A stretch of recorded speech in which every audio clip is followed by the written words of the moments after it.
I woke up face down on my kitchen floor, with my cheek pressed against cold tile, and a pattern of dried dirt smeared across my arm like a print that did not belong to me.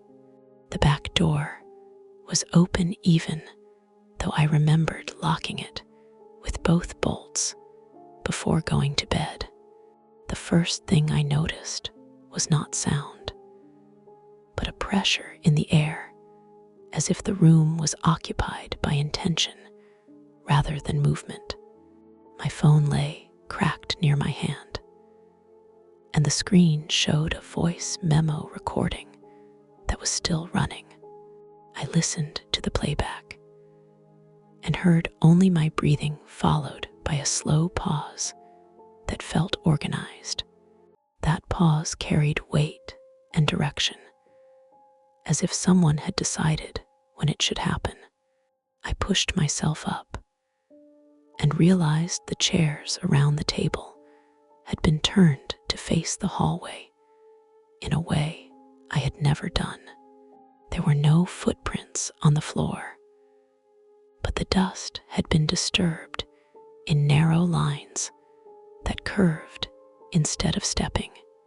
I stood there long enough to understand that whatever had crossed the room had not needed to walk normally.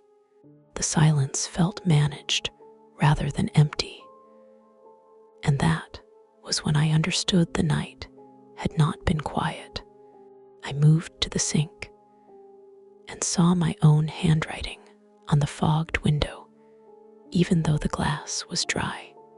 The words were simple and factual, and stated that it was already inside my routines. That was the moment everything stopped feeling accidental. 2 weeks earlier, my life had been ordinary and predictable in a way that made me careless. I lived alone and worked from home, editing audio files late into the night for a podcast called Midnight Whispers. My job trained me to notice patterns in sound and gaps in speech and unnatural pauses. I had started noticing those pauses in my apartment before I ever noticed anything moving. It began with the stairs outside my door, where I sensed timing without noise. I would stand still and feel the delay of something waiting for me to notice. The hallway light would flick on without flickering, as if someone had planned it. My cat refused to enter the bedroom and slept facing the door with her ears flat. I tested the locks every night, and nothing ever looked forced or damaged. One evening, I rearranged the furniture to prove to myself that I was in control of the space. The next morning, it was back in its original position with exact alignment. I reviewed the security app on my phone and saw no recorded motion at all. The cameras had been active, but the data was clean, as if nothing had qualified as movement. I began leaving small objects in the center of rooms as markers. They never moved, yet their orientation changed subtly. A spoon would rotate slightly, or a notebook would be opened to a page I did not remember touching. I started recording audio while I slept to check for breathing or steps. The recordings contained long stretches of silence that felt edited. In those empty segments, I could sense structure even though there was no sound. My sleep became shallow and timed, as if something expected me to wake at specific moments. The first night I woke on the floor was not an accident, but the result of something planning around my balance. I remembered standing at the sink and feeling a change in the room, like a decision being made. I did not hear movement behind me, yet I knew where it was positioned. That knowledge came without images or sound and felt delivered directly. I turned too fast and lost balance, as if the floor had anticipated my weight. The fall knocked the air from my lungs, but left no bruises. When I opened my eyes, the room was arranged to observe me. Nothing moved, and nothing needed to. After that night, I stopped trusting silence because it no longer meant absence. I started mapping my apartment with deliberate routines to see if anything reacted. I would stop mid-action and wait without moving to see if the pressure changed. Every time I did this, the air seemed to pause with me, as if calculating. I began to realize that the presence did not follow me, but stayed ahead of me. It was never surprised by my position or timing. I tested this by changing my sleep schedule, and the pressure adjusted instantly. The recordings I made started showing gaps that aligned with my movements rather than sounds. When I sat down, the gap would begin, and when I stood, it would end. This told me that something was measuring my intent rather than my noise. One night, I left the apartment and stayed in a hotel across town. I slept poorly, but nothing happened there, and the air felt unclaimed. When I returned the next morning, my apartment smelled lived in despite being empty. The fridge door was open, and the milk had been placed on the counter in the exact spot where I usually set it. I felt a recognition settle in the room that did not belong to me. I tried to ignore it and focused on work to anchor myself in routine. While editing audio, I noticed a faint compression pattern in the background noise of my own recordings. The pattern matched the gaps I had been hearing in my apartment. It was as if the same process had been applied to both. I understood then that whatever was present had learned me through repetition. It did not need to follow because it predicted. I started leaving the lights on at night to remove variables. The pressure did not change and remained constant regardless of lighting. I moved furniture again and stayed awake to watch it. Nothing happened, and nothing needed to. In the morning, everything was back, as it had been with more precision than before. I felt replaced in my own space without anything being taken. The cat disappeared one afternoon without noise or struggle. Her food bowl remained untouched, but her collar was placed beside it. I searched the apartment and found no trace of how she left. That night, the pressure felt closer and more refined. I sat on the bed and felt the sense of attention narrow. I did not hear breathing or movement, but I knew where not to move. When I shifted my weight, the air responded immediately. It felt like violating a boundary I could not see. I slept in short intervals and woke each time with the certainty that something had adjusted. The recordings that night were longer, and the silent gaps were structured like sequences. I played them back and felt the same pressure return.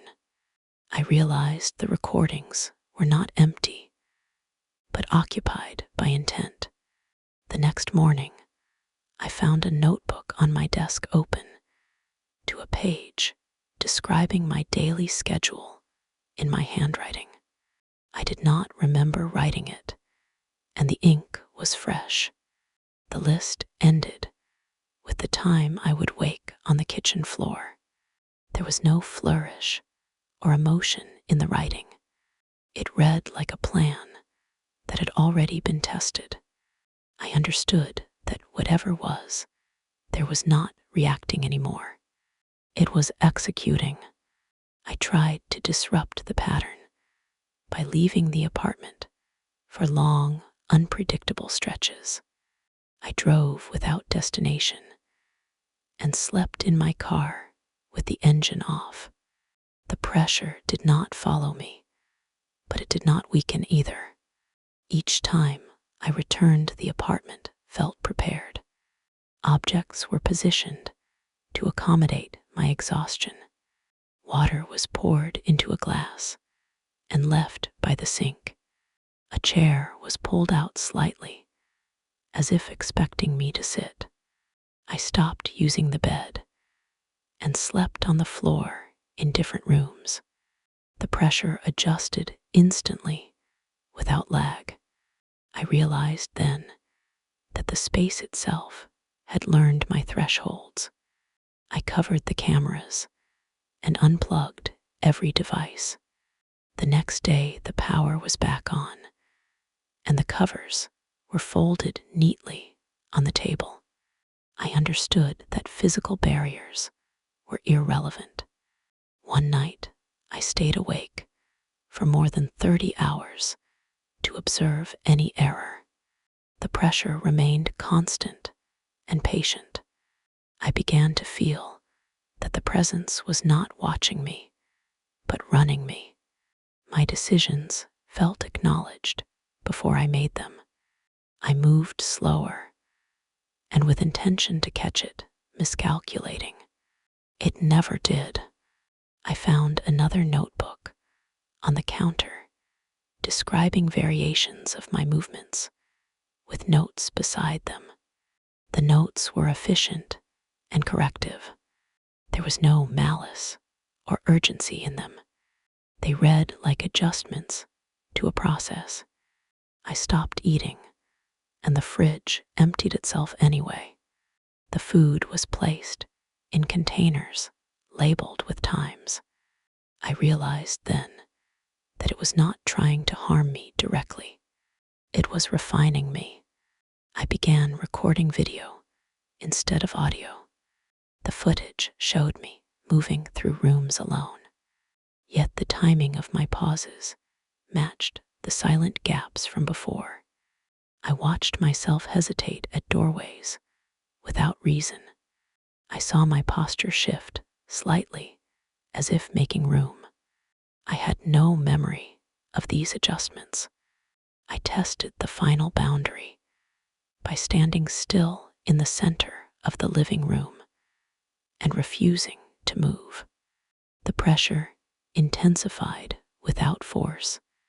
The air felt directed and specific. My body adjusted on its own to maintain balance. Minutes passed, and the apartment felt complete. I understood that resistance was unnecessary. The presence had already mapped every outcome.